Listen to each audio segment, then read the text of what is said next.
Very bad timing guys, very bad timing. थोडं विचार करून यायला पाहिजे होता संडेचा. मी ट्रॅफिक बिलकुल हलायला तयार नाही म्हणून आता आपला प्रतीक भैया उतरलेला आहे.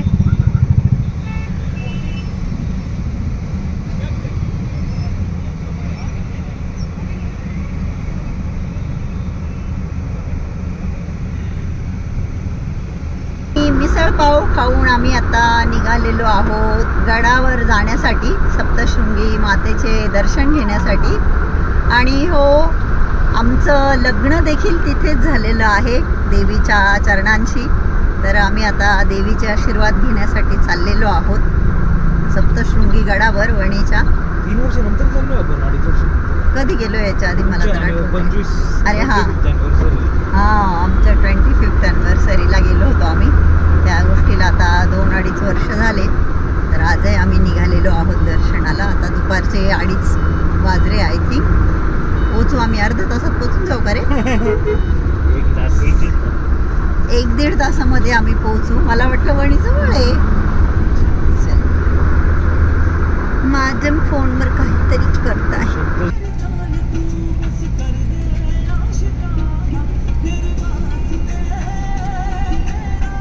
तिकडे बघ ना किती छान मस्त धुकं आहे. हाय करीना, हॅलो. आणि बघा गौमाता. नमस्कार गौमाता, तुम्हाला हात लावून दर्शन घेऊ प्लीज. त्यांच्या कानाला हे का लावलंय?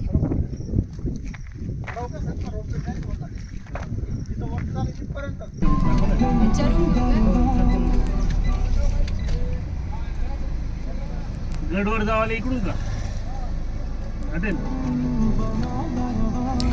आणि प्रशांतजी ऐरणी बोलताय. इथे केळी घेत आहोत मस्तपैकी ऐरणीमध्ये बोलून. कोणाला जायचं? त्या 50 रुपये. वा का, हे बघा किती सुंदर केळी. आणि प्रशांतजी खेड्यापाड्यांवर आले की खूप उत्साहित होता, कारण ते खेड्याचेच आहे. काहीतरी आयटम दिसला सांगून प्लास्टिकच्या दुकानावर चालले.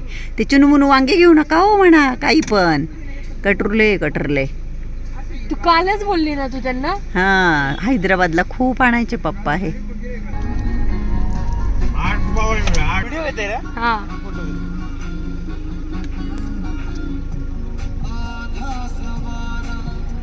आणि रस्त्याने जिथे कुठे छान छान असे सीन, नेचर, असं नेचरची ब्युटी आम्हाला दिसत होती, तिथे मस्तपैकी मला प्रतीक, करीना सांगायचे, मम्मा जा तू फोटो काढ, आज तुझा दिवस आहे, तुझा बर्थडे.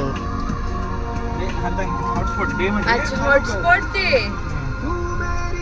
इंटरनेट नाही आले. प्रवास म्हटलं की खाणं. मी घरून लसूणी फरसाण बरणीमध्ये घेऊन निघाली होती. प्रशांतजींनी केलेला चिवडा, रस्त्यामध्ये घेतलेले केळी, त्यानंतर गुडीशेव, रेवड्या, संपूर्ण दिवस खायचं काम चालू होतं.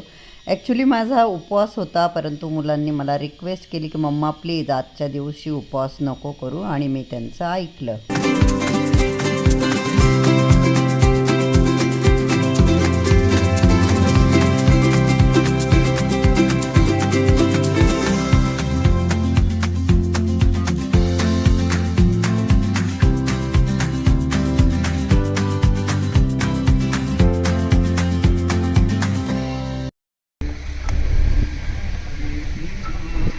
इथे हा असा स्पॉट आहे की लोक इथे फोटो काढण्यासाठी थांबतात.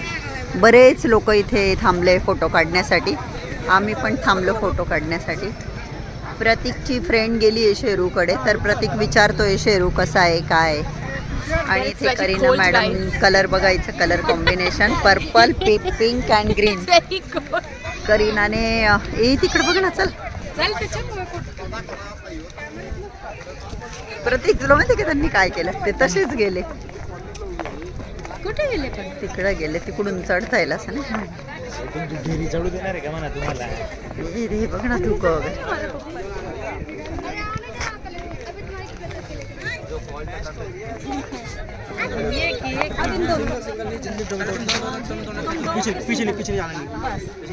वाव, किती सुंदर नेचर आहे.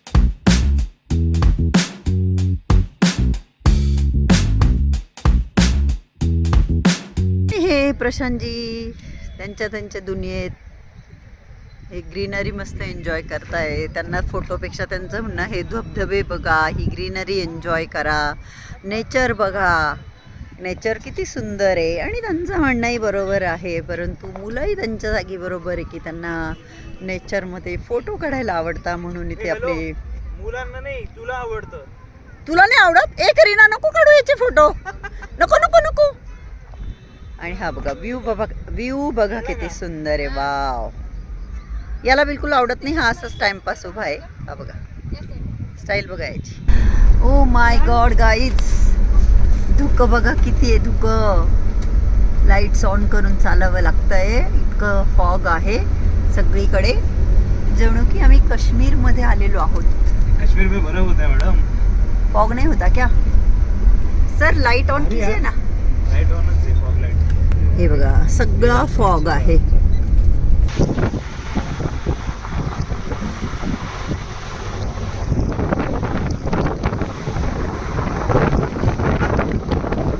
प्रचंड ट्रॅफिक आहे. संडे असल्यामुळे खूप लोक आलेले आहे आईच्या दर्शनाला. तर बघू शकता तुम्ही गाड्या किती आहे. आणि आम्ही पोहोचून गेलो आहे ऑलमोस्ट. आणि तुम्ही तिथे बघू शकता किती छान आपले भोलेनाथांचा स्टॅच्यू आहे. मी तुम्हाला दाखवते. मी पोचून गेलो आणि पाऊस सुरू झाला. आमचं स्वागत झालं म्हणजे मातीच्या दरबारी. चलो चलो चलो. रोपवेने जाणार आहोत आम्ही. मी पायऱ्या तर नाही चढू शकत ना. करीनाला खूप थंडी वाजली. आम्ही रोपवेची तिकीट येईपर्यंत ओली होऊन गेली ती. आणि खूप थंडी वाजते तिला आणि बरीच गर्दी आहे. रोपवेला 2 तास वेटिंग आहे, 2 तास. परंतु आता इथे येऊन तर परत मी जाऊ शकत ना दर्शन केल्याशिवाय. तर 2 तास आम्हाला थांबावं लागणार आहे रोपवेने जाण्यासाठी. आणि मी पायऱ्या स्टेप्स पण चढू शकत नाही तर 2 तास थांबण्यापेक्षा स्टेप्सने गेलो असतो. तर चला, पाऊस पण सुरू झाला आहे. ताई चला पटपट. ओलं झालं का तुला एवढं? तिला पुसलं मी, ओलं पण झालं. काय बघताय? वेटिंगला तर एक नंबर बसून दिलंय. तुझ्या ते घेते का?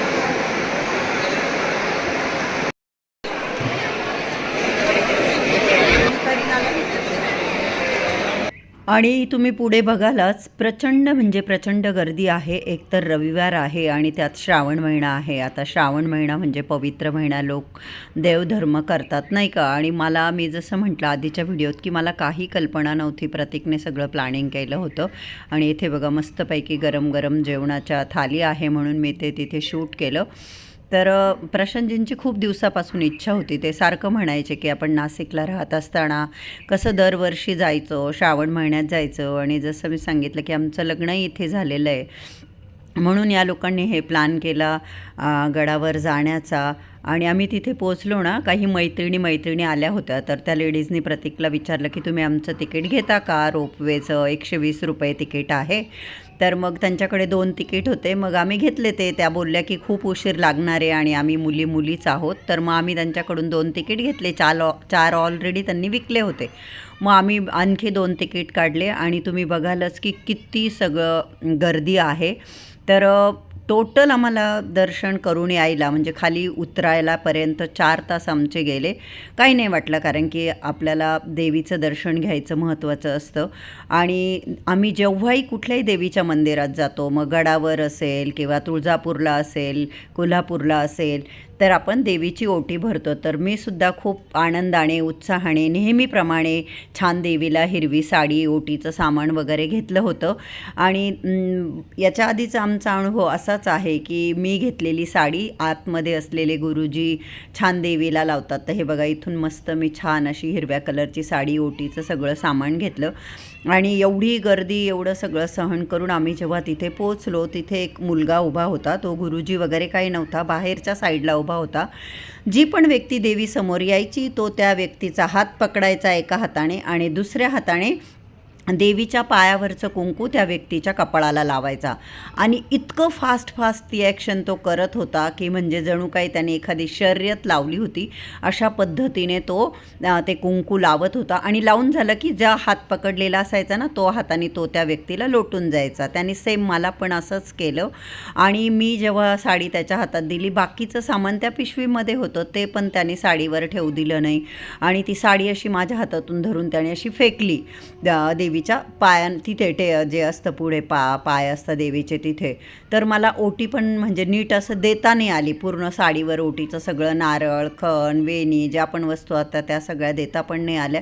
त्याच्यामुळे मी इतकी डिस्टर्ब झाली, खूप नाराज झाली. मग देवीच्या जस्ट शेजारीच एक ऑफिस आहे तिथे मध्ये आम्ही गेलो आणि तिथे एक बसलेले होते मिस्टर. त्यांना आम्ही सगळं सांगितलं तर ते बोलले हो मी पाहिलं कॅमेऱ्यामध्ये, सॉरी. त्यांनी माफी मागितली आणि प्रशांतजींनी त्यांना सांगितलं की आमच्याकडे असे सोर्सेस आहे की आम्ही VIP दर्शन घेऊ शकतो पण आम्हाला नाही करायचं आहे तसं दर्शन, आम्हाला नाही पटत ते. तर ते बोलले की नाही गर्दी आहे असं तसं. टिनू पण आपली सांगत होती, सगळेच आम्ही चौघही बोलत होतो.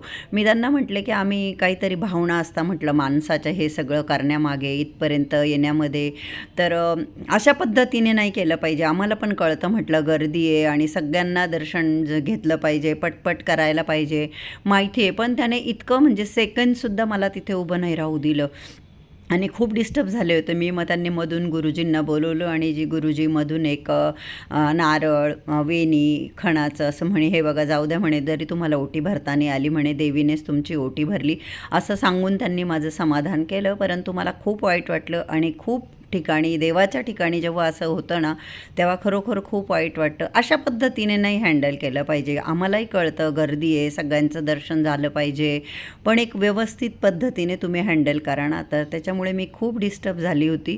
पण ठीक आहे. 2 तास 10 मिनिटं झाले आपल्याला तिकीट काढून. हो का बापरे, 2 तास वेटिंगला होतो आम्ही. 2 तास आत्ताशी कुठे बसलो आहे आम्ही रोपवेमध्ये.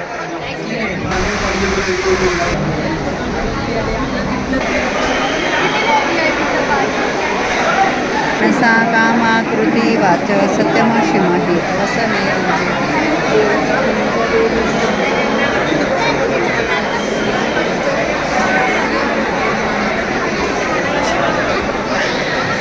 Very bad timing guys, very bad timing.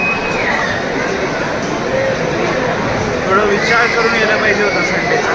खूप म्हणजे खूप गर्दी, प्रचंड गर्दी, प्रचंड. लोकांना हरवून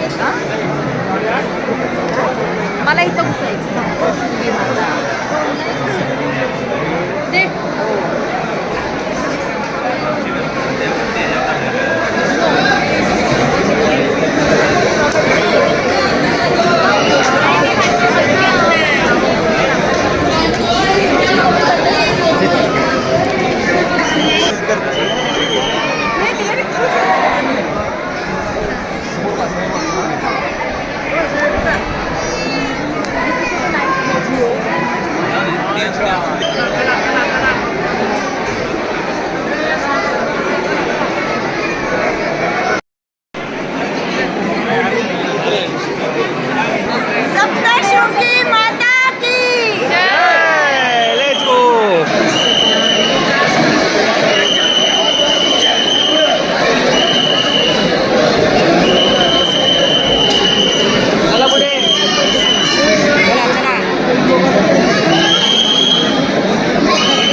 गाईज आत्ता वाजले आहे 10 o'clock आणि आम्ही आता इथंच ऑन द वे आम्हाला जे एक रेस्टॉरंट दिसलं तिकडे थांबलो आहे कारण की आम्हाला खूप भूक लागली आहे. आम्ही नुसतं मिसळपाव खाल्लो आहे.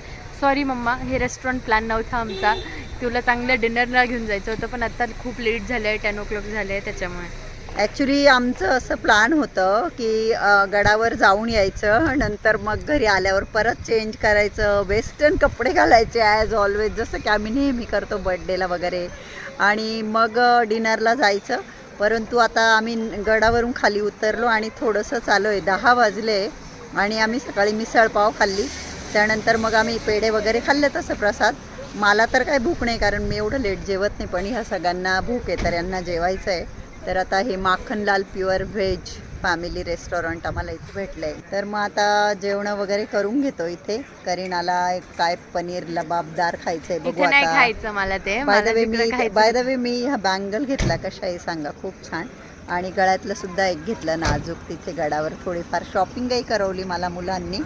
तर चला आता मध्ये प्रतीकने मला शॉपिंगही करवली. बँगल्सची चॉईस माझी होती. ते देवीचं इथलं कुंकू आहे, तर हे बघा गळ्यातलं खूप छान आहे. तो बोलला मम्मा घे तुला काय लहान मुलींना जस्ट जसं. For the sake of it की ते छान आहे असं काही. आणि हे बघा बँगल्स पण खूप छान घेतल्या. तर चला आता आम्ही जातो जेवायला.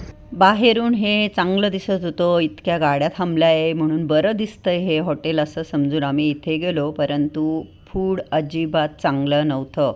पनीर स्टार्टरला मागवलं होतं, पनीर चिली. खूप म्हणजे खूप जास्त त्याच्यामध्ये ऑइल होतं. आणि बाकी पनीर लबाबदार ते पण त्याच्यामध्ये पनीरच नव्हतं. नंतर मी कंप्लेंट केली, त्याच्यावर ओनर सॉरी म्हणण्याव्यतिरिक्त काय करणार आहे ना, कोणी पण चूक करतं तेव्हा कंप्लेंट आल्यावर माणूस काय म्हणतं सॉरी म्हटले. आणि हो, बिल मी त्यांना विचारलं की हे पूर्ण पे करायचं आहे का, मग त्याच्यावर मात्र ते बोलले की तुम्हाला द्यायचे तर द्या. मग मी हाफ बिल पे केलं, पूर्ण केलं नाही, कारण की बिलकुल चांगलं नव्हतं जेवण. परंतु आपण अन्नाला नाव नसतं ठेवायचं म्हणून आम्ही थोडंफार खाल्लं. हे बघा किती छान इथे राधाकृष्णाच्या मूर्ती आहेत. पिंकी शेरूला घेऊन गेली आहे त्यांच्या घरी. तर मी बोलली होती की थोडा वेळ शेरू बरोबर खेळा आणि मग आमच्या घरात येऊन खेळलं तरी चालेल. पण मी जसं म्हटलं त्यांना शेरू खूप आवडतो, ते बोलले नाही मी माझ्या घरी घेऊन जाईल आणि काय टेन्शन नका घेऊ म्हणे ताई, तुम्ही जोपर्यंत घरी येत नाही शेरूला आमच्याकडे राहू द्या, मग तुम्ही आल्या की सांगा म्हणे. तर शेरू आपला त्यांच्याकडे आहे. आणि त्यांच्या घरात कसं बर्ड्स पण आहे आणि कॅट पण आहे आणि टॉर्टॉईज पण आहे. तर आपला शेरू छान राहतो तिथं. तर शेरूचं टेन्शन नाही आहे पण मला आज दिवसभर इतका वेळेस शेरूची आठवण आली, खूप वेळेस मला शेरूची आठवण आली, खूप मिस केलं मी शेरूला.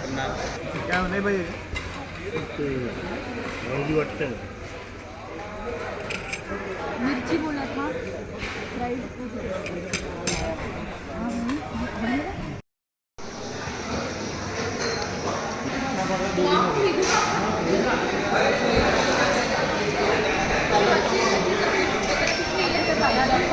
बेडवर ये ना बाळा, ए शेरू बाळा बेडवर ये, इकडे बघ, आले आले आले आले आले आले आले तुला बेडवर बोलवते ना मी शेरू. गेलो तर आम्ही बाळा, हे बघ इथे खाली आहे, इथे झोप, चल ये, चल रे बाळा, चल ये बघ ये ये ये, चल चल चल चल चल चल चल गाई गाई काढायला.